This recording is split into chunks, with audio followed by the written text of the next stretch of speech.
your cheque for £1,798.21, and that represents the monies received directly from Amazon and the money that was donated physically on site when people bought the book. So that is for 2021. Sales are still continuing, so fingers crossed, we'll have some more, if not the same, to give you for 2022.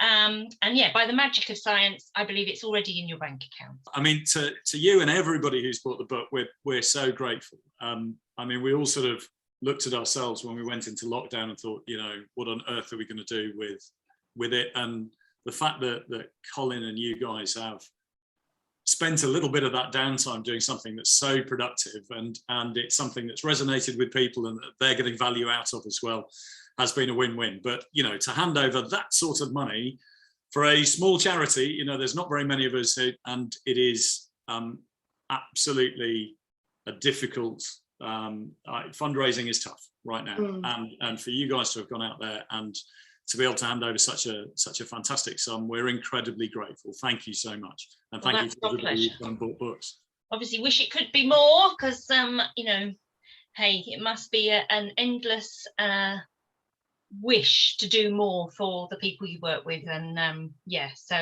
we applaud you for what you do. So if we can help in any way, that's obviously what we look to do. What's on the agenda then for Mission Motorsport throughout this year, that the money might be going towards helping? The most extraordinary thing that we've got is our this in our near future is 3 weeks away, which is our 10th anniversary, which I'm sort of trying to get my head around a bit still. Really, it seems extraordinary, that 10 years, that we've been at this for 10 years, and there's been a certain amount of sort of introspection and reflection as we've sort of looked at the distance that we've traveled over the course of those 10 years and the people that we've helped, which has been lovely. But we're running the national transition event, so we return to Silverstone, to the GP circuit, and to take over Silverstone Wing on the 24th of March, which is the largest event supporting service leavers and veterans, helping them into new careers. It's not a job fair. What we bring together is veterans from these companies, so that the guy or girl who is leaving, whatever it might be, the Royal Logistic Corps, can identify, more often than not, will find somebody that they know or they recognise, they identify with, who's been successful and has already gone ahead and is working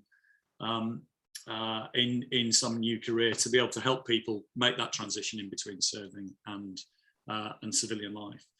And then just a really busy year as sort of things kind of returning to something that feels a little bit more like normality. Yeah. Exactly.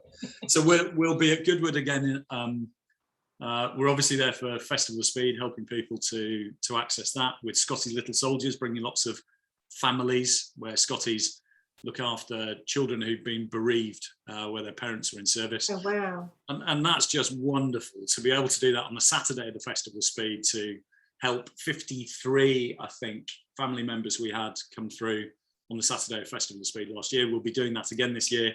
Wonderful. With the help of sponsors like Faken and through Goodwood, and our 2 big Goodwood days.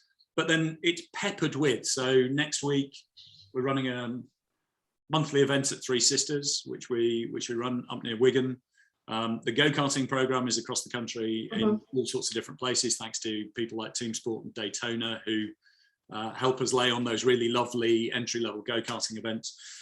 And the work with employers is just continually going on in the background. We'll see us doing more stuff, places like Hethel, where we're going to be running some events there, but behind it is an employer who's desperate to employ people of quality, and where the world is changing quite a lot. Electrification is coming to a thing. They're trying to unpick those problems. And we're just trying to join these things up. We're trying to help just plug these things in together. So in a way, actually, our job is really easy, because all of our successes, they're not kind of directly our successes. We just reflect on the amazing things that folk go on to do. It's the success of the people you're helping, isn't it? Yeah, absolutely. And our bit is making those pathways in between the two, and helping them often to help each other and to build that sort of community piece.